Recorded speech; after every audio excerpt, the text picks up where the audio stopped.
नमस्कार विद्यार्थी मित्रांनो, मी अशोक मगर आपले सर्वांचे IT स्टडी पॉइंट वरती स्वागत करतो।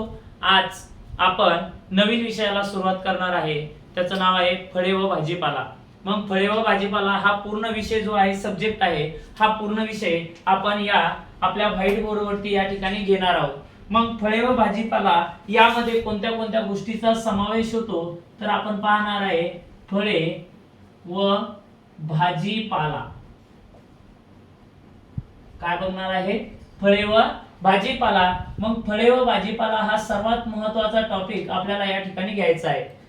मग फळे व भाजीपाला जर आपण घेतला तर फळे व भाजीपाल्यामध्ये आपण कोणत्या गोष्टी घेतो तर थोडक्यामध्ये जर आपण फळांचा विचार केला, आपण फळे घेतलं, काय घेतलं? फळे। मग फळांमध्ये कोणते कोणते आहे तर त्या ठिकाणी येणारे फळे कोणते आहे तर आंबा आहे, संत्रा आहे, मोसंबी आहे, चिकू आहे, डाळिंब आहे, असे वेगवेगळे अनेक फळे आहे।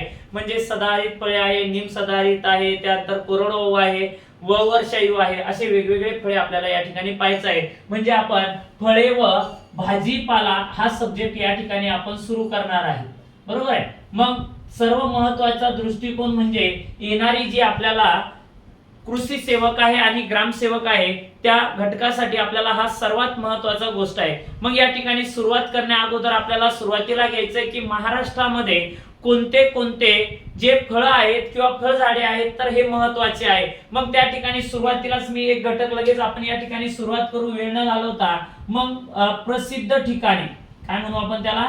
प्रसिद्ध जे ठिकाण आहे, हे ठिकाण कुठलं प्रसिद्ध आहे की कोणत्या फळासाठी ठिकाण प्रसिद्ध आहे ते आपल्याला या ठिकाणी पाहायचंय। मग सुरुवात आपण करू। पहिला त्या ठिकाणी आपल्याला विभाग घ्यायचा आहे, त्याचं नाव आहे 1 नंबरला कोकण।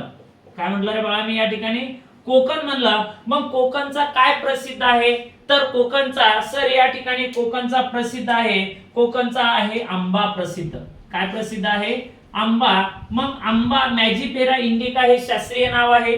मग कोकणामध्ये सर्वात जास्त हापूस आंबा असेल, पायरी असेल, दशरही असेल, नीलम असेल या जातीचं काय होतं उत्पादन। मग प्रसिद्ध आंबा कुठला आहे तर कोकणचा आहे। दुसरा भाग जर का घेतला सर्वात महत्त्वाचा तर ते विभाग आहे नागपूर। काय आहे? नागपूर। मग नागपूरचं काय आहे? नागपूर अमरावती आपल्याला त्या ठिकाणी प्रसिद्ध दिलं जातं। तर नागपूर अमरावतीची काय प्रसिद्ध आहे तर त्या ठिकाणी आपण घेतो संत्री। नागपूर अमरावतीचं काय प्रसिद्ध आहे?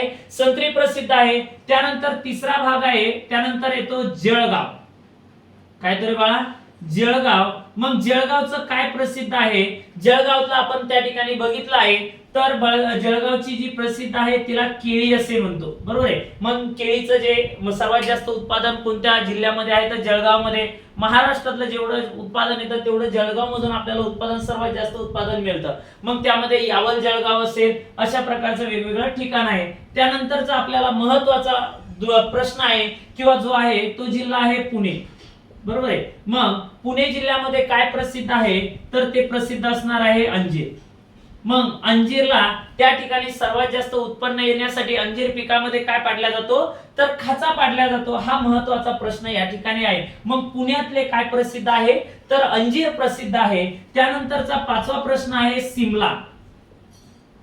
काय आहे? सिमला। मग सिमल्याचं काय प्रसिद्ध आहे तर सिमल्याचं एक थंड हवामानाचा प्रदेश असल्यामुळे सफरचंद हा भाग या ठिकाणी काय असणार आहे तर प्रसिद्ध असणार आहे। मग सिमल्याचे काय प्रसिद्ध आहेत रे तर सफरचंद प्रसिद्ध आहे। थंड हवामानाच्या प्रदेशामध्ये घेतलं जाणारं जे फळपीक आहे, फळबाग आहे ते कोणतं आहे तर त्या ठिकाणी सफरचंद आहे। आता त्याच्यानंतर आपण गेलो विदर्भ। आता नागपूरमध्ये घेतला आपण, नागपूरमध्ये काय आहे? संत्री आहे। मग विदर्भामध्ये पण कशाचं उत्पादन असेल तर संत्र्याचं उत्पादन आहे। मग नागपूर त्यानंतर अमरावती या ठिकाणी कशाचं उत्पादन घेतलं जातं तर संत्री या पिकाचं उत्पादन घेतलं जातं। त्याच्यानंतरचा 6वा घटक घ्यायचा आपल्याला, त्याचं नाव आहे दौलताबाद।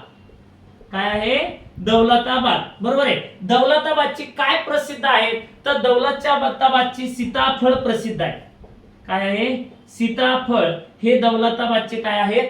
प्रसिद्ध आहे। मग सीताफळे जर विचारली तर कुठले आहे आपल्याला महत्त्वाचं तर ते आहे दौलताबाद हे सीताफळे काय आहे महत्त्वाची आहे।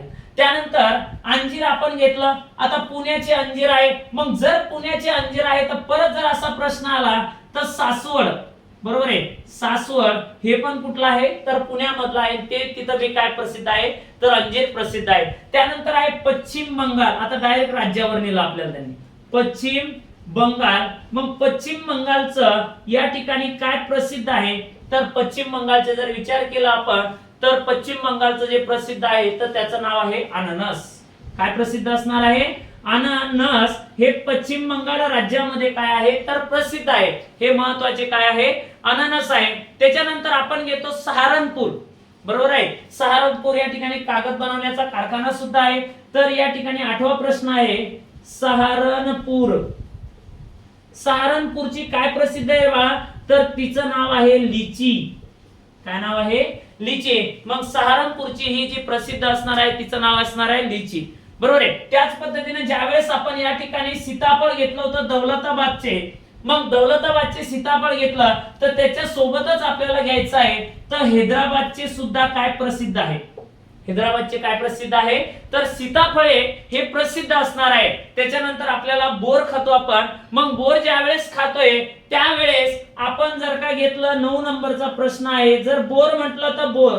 बरोबर आहे. आता त्यामध्ये वेगवेगळे बोर आहे. मग बोर कोणत्या प्रकारचे आपण घेतोय. मग छोटे साधे आपल्या गावामध्ये भेटणारे. आता बोराचं सीझन चालू होत आहे. मग हे बोर आहे. त्यानंतर त्या ठिकाणी मोठ्या आकाराचे सुद्धा बोर आहे. त्याच्या वेगवेगळ्या जाती आपल्याला पाहायच्या आहे. मग बोर हे कुठले प्रसिद्ध आहे तर बोर आणि त्याच्या सोबतच आपल्याला घ्यायचं खजूर.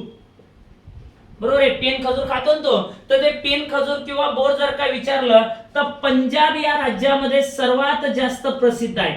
कोणत्या राज्यामध्ये पंजाब राज्यामध्ये सर्वात जास्त प्रसिद्ध आहे. त्याच्यानंतरचा या ठिकाणी 10 नंबरचा घटक घ्यायचा आहे आपल्याला. हे सगळ्यात महत्त्वाचं आहे. याच्यावरती तुम्हाला एक प्रश्न राहणार म्हणजे राहणार. त्याच्यानंतर आपला नाशिक जिल्हा आहे. नाशिक. मग नाशिक जिल्ह्यासाठी सर्वात महत्त्वाची गोष्ट कोणती तर नाशिक जिल्ह्यामध्ये काय प्रसिद्ध आहे तर द्राक्ष प्रसिद्ध आहे. सर्वात महत्त्वाचे काय प्रसिद्ध आहे द्राक्ष प्रसिद्ध आहे. त्याच्यानंतर आपण खानदेश मध्ये गेलो. बरोबर आहे. काय आहे खानदेश मध्ये ज्यावेळेस आपण जातोय खानदेश मध्ये सुद्धा आपल्याला बोर प्रसिद्ध आहे. बरोबर आहे. त्याच्यानंतर आपण खानदेश मध्ये बोर आहे. त्याच्यानंतर आपण डहाणू पालघर या भागामध्ये गेलो तर मग आपण पालघर जिल्ह्यामध्ये जर गेलो तर पालघर जिल्ह्यामध्ये आपल्याला काय महत्त्वाचं प्रसिद्ध आहे त्याचं नाव आहे चिकू. काय प्रसिद्ध आहे चिकू. हे कुठले प्रसिद्ध आहे तर पालघरचे आहे. बरोबर आहे. मग एवढ्या गोष्टी आपल्याला तुम्हाला महत्त्वाच्या आहे. मग या ठिकाणी आपण एकदा काही क्षणामध्ये त्या परत एकदा रिपीट करू. त्यामध्ये पहिला आहे कोकण. कोकणचा काय प्रसिद्ध आहे रे तर आंबा प्रसिद्ध आहे.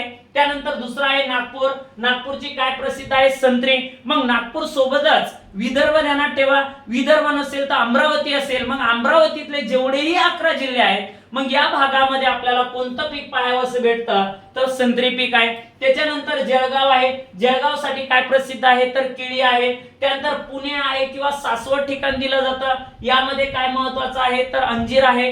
त्याच्यानंतर सिमला आहे. सिमल्याचे काय प्रसिद्ध आहे तर सीताफळे आहे. दौलताबाद आहे किंवा हैदराबाद. दौलताबाद घ्या किंवा हैदराबाद घ्या. याचं काय आहे तर सीताफळे आहे. त्यानंतर पश्चिम बंगालचे अननस आहे. सहारनपूरची लिची. कुठली सहारनपूरची काय आहे लिची आहे. आणि बोर आणि खजूर हे कोणत्या राज्यामध्ये आहे तर पंजाब राज्यामध्ये आहे किंवा पंजाब हे महत्त्वाचं आहे. त्यानंतर महाराष्ट्रात नाशिक जिल्ह्यामध्ये द्राक्ष आहेत. त्याच्यानंतर खानदेशचे बोर आहेत आणि पालघरचे काय प्रसिद्ध आहे चिकू प्रसिद्ध आहे. हा भाग सर्वात महत्त्वाचा आहे. मग आता जे फळबाग आहे या फळबागाची आपण लागवड करतो. मग लागवड करत असताना जी जमीन आहे या जमिनीमध्ये तापमानाचा जर आपण विचार केला बघा. बरोबर आहे. जमीन तापते ऊन पडते ह्या गोष्टी आहे. मग नेमकं जमिनीचा तापमानाचा जर विचार केला तर जमिनीमध्ये तापमान हे 2 प्रकारचं आहे. 2 प्रकारचं कसं तर पहिला घटक घेऊ आपण त्या ठिकाणी कमी आहे आणि दुसरा घटक घेऊ आपण त्या ठिकाणी जास्त आहे. मग जमिनीचं कमीत कमी तापमान जर का विचारलं तर किती आहे तर सर जमिनीचं कमीत कमी तापमान जर विचारलं आपल्याला तर 10 अंश सेल्सिअस. किती आहे 10 अंश सेल्सिअस. आणि जास्तीत जास्त तापमान जर आपल्याला विचारलं तर त्याचं तापमान आहे 45 अंश सेल्सिअस. ह्या 2 गोष्टी महत्त्वाच्या आहेत. मग फळबागासाठी जमिनीचं कमीत कमी तापमान 10 अंश आणि जास्तीत जास्त 45 अंश सेल्सिअस आहे. मग या फळबाग लागवड योजनेसाठी किंवा फळबाग लागवडीसाठी आपल्याला एक योजना आणण्यात आली. त्याला नाव दिलं आपण फळबाग लागवड योजना. ती 1990च्या कालखंडामध्ये आली. त्याच वेळेस मुंबई या द्विभाषिक राज्याचं किंवा जी मुंबई होती या मुंबईचं विभाजन केलं. मुंबई शहर आणि मुंबई उपनगर तयार करण्यात आले. त्यावेळेस महाराष्ट्राचे मुख्यमंत्री जर विचारले बाळा तर त्यावेळेस आपल्या महाराष्ट्राचे मुख्यमंत्री होते माननीय शरदचंद्रजी पवार साहेब. हे त्यावेळेस महाराष्ट्राचे काय होते मुख्यमंत्री होते आणि कृषी मंत्री सुद्धा राहून गेलेले महत्त्वाचे व्यक्ती आहेत. बरोबर आहे. त्यांनी कोणत्या पक्षाची स्थापना केली रे तर त्यांनी राष्ट्रवादी काँग्रेस पक्षाची स्थापना केली. मग राष्ट्रवादी काँग्रेस पक्षाची स्थापना कधी झाली तर ती 1999 मध्ये राष्ट्रवादी काँग्रेस पक्षाची स्थापना त्यांनी केलेली आहे. मग आपल्याला महत्त्वाचा मूळ बेसिक आहे आपला की फळबाग लागवड योजना. फळबाग लागवड योजना बरोबर आहे. फळबाग लागवड योजना ही कोणत्या वर्षी त्या ठिकाणी अंमलात आली तर ही अंमलात आलेली आहे 1990 मध्ये. कधी अंमलात आली 1990 मध्ये. आता याच्या रिलेटेड मग फळबाग लागवड योजनेसाठी 50%, 75%, 25%, 100% या प्रकारचं त्या ठिकाणी काय दिलं जातं अनुदान आपल्याला दिलं जातं आणि ही योजना 1990 मध्ये लागू करण्यात आली. त्याच्यानंतर या योजना लागू करण्यात आली त्यावेळेस भारतामध्ये पंचवार्षिक योजना होत्या. मग पंचवार्षिक योजना जर विचारली तर त्या ठिकाणी कितव्या पंचवार्षिक योजनेमध्ये चालू करण्यात आली तर पंचवार्षिक योजना होती 8वी पंचवार्षिक योजना. कोणती योजना होती 1990 मध्ये फळबाग लागवड योजना सुरू झाली 1990 मध्ये आणि ती कोणत्या योजनेच्या कालखंडामध्ये झाली रे भाऊ तर ती झाली होती 8वी पंचवार्षिक योजना या कालखंडामध्ये सुरू झाली होती. मग आता याच कालखंडामध्ये सुरू झाल्याच्या नंतर आपल्याला सर्व मानव जमातीला किंवा सर्व पुरुष जातींना या ठिकाणी आपल्या रोजच्या आहारामध्ये आपल्याला अन्नाची आवश्यकता पडते.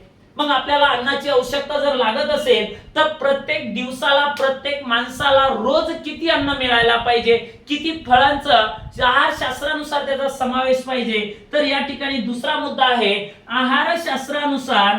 काय म्हटलं रे मी आहार शास्त्रानुसार त्यांना त्या ठिकाणी 85 ग्रॅम हे प्रति व्यक्तीच्या जेवणामध्ये असणारा काय आहे भाग आहे. मग रोजच्या आहारामध्ये किती पाहिजे आपल्याला 85 ग्रॅम पाहिजे. पण आपल्या देशामध्ये भारत देशामध्ये किती उपलब्ध आहे हा इथं प्रश्न तयार होतो. काय म्हटलं मी किती उपलब्ध काय उपलब्ध बरोबर आहे. मग उपलब्ध असणारा घटक कोणता आहे तर त्या ठिकाणी किती ग्रॅम आहे तर 46 ग्रॅम भारतामध्ये त्या ठिकाणी काय असेल तर उपलब्ध असेल. बरोबर आहे. मग हा घटक महत्वाचा आहे. मग भारतात पाहिजे किती 85 ग्रॅम पाहिजे. मग त्या ठिकाणी उपलब्ध किती आहे 46 ग्रॅम आहे. ह्या गोष्टी ध्यानात ठेवायच्या. नंतर आता पुढे गेल्याच्या नंतर आपल्याला या फळबागामध्ये असणारे जे जीवनसत्व आहे मग या फळांमध्ये हा मूळ पार्श्वभूमीचा भाग आहे सांगतोय. मग याच्या नंतर आपण सुरू झालं की जो भाग चालू होणार आहे. आता यानंतर आपण रेग्युलर मध्ये ह्या गोष्टी घेणार आहे ऑनलाईन स्वरूपामध्ये लाईव्ह स्वरूपामध्ये ह्या गोष्टी आपण घेणार आहे. प्रत्येक विषय एक एक एक एक विषय या ठिकाणी आपल्याला संपवायचा आहे आणि हा आपल्या मित्रमंडळींचा फायदा होईल या दृष्टिकोनातून घ्यायचा आहे. या ठिकाणी जेवढ्यांना शेअर करता येईल तेवढ्यांना शेअर करायचं. हे अगदी मोफत निशुल्क स्वरूपामध्ये त्या ठिकाणी आपण घेतोय. या ठिकाणी तयारी करण्याच्या हिशोबाने आपल्या मुलांचा मित्रमंडळीचा त्या ठिकाणी फायदा होईल. आहे तर वाटून द्यायचं संपला विषय. मग त्या ठिकाणी असं तर सगळ्याला भेटल नसेल तर उपाशी राहू हा आपला नियम आहे. मग त्या पद्धतीने आपल्याला या ठिकाणी हा विषय घ्यायचा आहे. प्रत्येक एक एक विषय त्या ठिकाणी घ्यायचा आहे. आता हा इथपर्यंत घटक पाहिला. आता पुढला घटक बघू आपण की याच्यामध्ये कोणते कोणते जीवनसत्व समाविष्ट आहे. महत्त्वाचे जीवनसत्व कोणते आहे. मग जीवनसत्व पाहिले आपण तर जीवनसत्वाचे वेगवेगळे गट आहे अ ब क ड ई बरोबर आहे की असे जीवनसत्व आहे. पण आता इथं मुद्दा पाहू आपण या ठिकाणी. पहिला मुद्दा आपल्याला घ्यायचा आहे त्याचं नाव आहे काय तर जीवनसत्वे.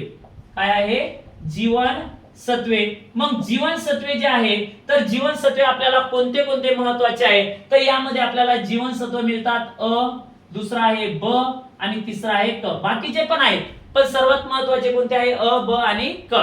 मग कॅल्शियम आहे मॅग्नेशियम आहे फॉस्फरस आहे बरोबर आहे. हे अवांतर घटक सुद्धा आहे. कॅल्शियम मॅग्नेशियम फॉस्फरस पोटॅशियम लोह आणि कॉपर असे अन्न घटक आपल्याला अन्नद्रव्य आपल्याला त्या ठिकाणून पिकामधून मिळत आहे. मग भाजीपाल्यामधून मिळत आहे. त्याच्यानंतरचा मुद्दा घ्यायचा आहे आपल्याला की याच मध्ये आपल्याला दुसरा मुद्दा काय मिळते रे भाऊ तर त्याचं नाव आहे प्रथिने. काय आहे प्रथिने आहे. मग प्रथिने कशा कोणत्या कोणत्या पिकापासून मिळतात, तर सर्वात महत्वाचं जर आपण म्हटलं प्रथिने कशापासून मिळतात, पहिलाच जर घटक घेतला मी काजू, काय आहे काजू, बरोबर आहे. काजू हा पांढरा शुभ्र घटक आहे. त्याच्यानंतर दुसरा जर घटक घेतला त्याचं नाव काय, बदाम, काय नाव आहे, बदाम, बरोबर आहे. हा एक दुसरा घटक आहे. मग काजू झाला, बदाम झालं, अक्रोड आहे, खजूर आहे, कवट आहे, सफरचंद आहे. याच्यामध्ये कोणते जीवनसत्व आहे रे, तर त्या ठिकाणी कोणता घटक आहे, तर प्रथिने आपल्याला आढळतं. दुसरा घटक घ्यायचा आहे, त्यामध्ये येणारा घटक कोणता, तर तो येतो कार्बीय पदार्थ, बरोबर आहे. मग कार्बनीय पदार्थ जे आहे, तर या ठिकाणी जे पदार्थ आहेत हे पदार्थ आपल्याला घ्यायचे कोणत्या पिकामध्ये येतात, सफरचंद आहे, सुकलेले जर्दाळू आहे, अंजीर आहे. मग आता आपल्याला मी सांगतोय महत्वाचा की अजीवनसत्व आपल्याला कशात आढळते, ध्यानात कसं ठेवायचंय, अजीवनसत्व येतंय तर कशामध्ये येतंय भाऊ, जे पिकलेले फळ आहे, जे पिकलेले फळ आहेत आणि त्यांचा कलर त्या ठिकाणी बदलतो आहे, पिवळा होत आहे, त्या घटकामध्ये पिकलेल्या फळामध्ये कोणतं जीवनसत्व असते रे, तर आंबा जीवनसत्व असते, बरोबर आहे. कोणतं अजीवनसत्व असते, आंबा नसते. आंब्यामध्ये कोणतं असते, अजीवनसत्व असते. म्हणजे अजीवनसत्वामध्ये सर्वात महत्वाचा घटक कोणता, तर आंबा, बरोबर आहे ना. मग आंबा पिकामध्ये अजीवनसत्व आहे. दुसरं पीक कोणतं रे, पपई, कोणतं आहे, पपई. तिसरं पीक कोणतं रे, तर फणस, बरोबर आहे. कोणतरी आपल्याला विचारलं होतं की त्या ठिकाणी कमेंट मध्ये की फणसामध्ये कोणतं जीवनसत्व असते. त्याच्यानंतर अजून एक विचारलेलं आहे की अननसामध्ये कोणतं जीवनसत्व असते. मग अननसामध्ये आपण आता गेल्याच्या नंतर मी सांगतो तुम्हाला कोणतं जीवनसत्व असते. तर अननसामध्ये क जीवनसत्व असते. कोणतं जीवनसत्व असते, क जीवनसत्व असते, हे तुम्हाला सांगतोच आता. पण इथं फणस कोणते जीवनसत्व आहे, तर अजीवनसत्व आहे. त्याच्यानंतर खजूर आहे आणि त्यानंतर घ्यायचं झालं तर अंजीर आहे. आता घेऊ आपण 2 नंबरचं आपलं जे जीवनसत्व आहे त्याचं नाव आहे ब. आता ब चे सुद्धा वेगवेगळे प्रकार त्या ठिकाणी येतात. B1, B2, B3, बरोबर आहे.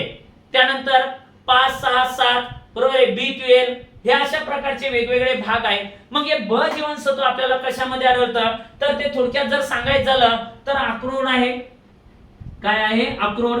त्यानंतर आहे काजू, बरोबर आहे, अक्रोड आहे, काजू आहे, बदाम आहे, जर्दाळू आहे रे, बेल आहे, पपई आहे, कवट आहे, लिची आहे.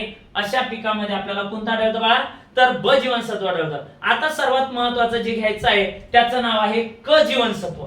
कोणतं जीवनसत्व, क जीवनसत्व. आणि हे सगळ्यात एक गोष्ट ध्यानात ठेवायची, क जीवनसत्व जे आंबट लागणारे पदार्थ आहे. कोणते लागणारे पदार्थ, आंबट लागणारे पदार्थ आहे. या आंबट लागणाऱ्या पदार्थामध्ये जर आपल्याला आढळत असेल तर क जीवनसत्व आढळतं. गोड पदार्थामध्ये अजीवनसत्व जाते आणि बाकी उरलं सुरलं ब जीवनसत्व असते. मग तुम्ही सर असं का म्हणताय, पिकलेला आंबा, पपई, फणस, खजूर याच्यामध्ये कोणतं आहे, याच्यामध्ये अजीवनसत्व आहे. त्यानंतर आहे अक्रोड आहे, काजू आहे, बरोबर आहे, बदाम आहे, जर्दाळू आहे, पपई आहे, बेल आहे, याच्यामध्ये ब जीवनसत्व आहे. मग क जीवनसत्व कशामध्ये आहे, तर क जीवनसत्व भाऊ आंब्यामध्ये पण आहे, लिंबू मध्ये पण आहे, संत्रीमध्ये पण आहे, मोसंबी पण आहे, पेरू आहे, अननस आहे, आंबा आहे, या सर्वांमध्ये आहे. ठिकाणी ध्यानात ठेवायचं. पहिलंच घेऊ आपण लिंबू, काय घेऊ, लिंबू. त्याच्यानंतर आपण घेऊ संत्री, मोसंबी, अननस, बरोबर आहे. अननस ध्यानात ठेवा. कोणतं जीवनसत्व आहे, तर क जीवनसत्व कशामध्ये आढळतं आपल्याला, अननसामध्ये आढळतं. मग आंब्यामध्ये आहे, लिंबामध्ये आहे, संत्रीमध्ये आहे, या घटकामध्ये आहे. त्याच्यानंतर वेगवेगळे भाग आपल्याला त्या ठिकाणी येतात. आता थोडक्यात जर विचार केला, आता हे जेवढे सांगितले मी हे पिकांची नावं घेतले, तर थोडक्यामध्ये आपल्याला 2 प्रश्न पाहिजेत. मग 2 प्रश्न काय, 2 प्रश्न का महत्वाचे आहे की पीक आहे किंवा जे फळ झाडे आहे, कोणती झाडे, फळ झाडे आहे, हे फळ झाडे किती वर्ष त्या ठिकाणी उत्पादन देतात. मग त्याच्यामध्ये आपले 2 गट पाडले. एक घेतला मी 20 ते 25 वर्षापर्यंत, बरोबर आहे, आणि दुसरा गट जर का घेतला तर तो आहे 50 ते 60 वर्षापर्यंत, बरोबर आहे. मग 20 ते 25 वर्षापर्यंत येणारे फळझाडे कोणते आहे, तर 20 ते 25 वर्षामध्ये ज्या उत्पादन आपल्याला देतात त्याच्यामध्ये जर का घेतला आपण संत्री, पेरू, बरोबर आहे. काय म्हटलं मी, संत्री म्हटलं, पेरू म्हटलं, त्यानंतर आहे मोसंबी, बरोबर आहे. त्याच्यानंतर मी काय म्हटलं रे बाळा, तर डाळिंब म्हटलं. बरोबर आहे. काय काय म्हटलं, संत्री, पेरू, मोसंबी, डाळिंब आणि एक शेवटचं आपल्याला घ्यायचं, त्याचं नाव काय, द्राक्ष. बरोबर आहे. काय आहे, द्राक्ष. मग या द्राक्षामध्ये सुद्धा किती वर्ष उत्पादन मिळते, 20 ते 25 वर्ष ह्या भागा आपल्याला काय देतात, उत्पादन. आता 50 ते 60 वर्ष म्हणजे मोठमोठाले वाढणारे जे झाडं आहेत, ज्यांचं खोडू सुद्धा आपल्या कवळीमध्ये बसू शकत नाही, असे झाडं या ठिकाणी 50 ते 60 वर्ष काय करतात, उत्पादन देतात. मग त्याच्यामध्ये काय, पहिलाच घ्या आपला राजा, त्याचं नाव आंबा. बरोबर आहे. आंबा झाल्याच्या नंतर काय आहे, चिकू आहे, नारळ आहे, काजू आहे, असे वेगवेगळे. आंबा, त्यानंतर चिकू, त्यानंतर काजू, कोकणात जायचं. बरोबर आहे. त्यानंतर नारळ. मग हे जे पीक आहे किती वर्षापर्यंत आपल्याला उत्पादन देतात, 50 ते 60 वर्षापर्यंत आपल्याला उत्पादन देतात.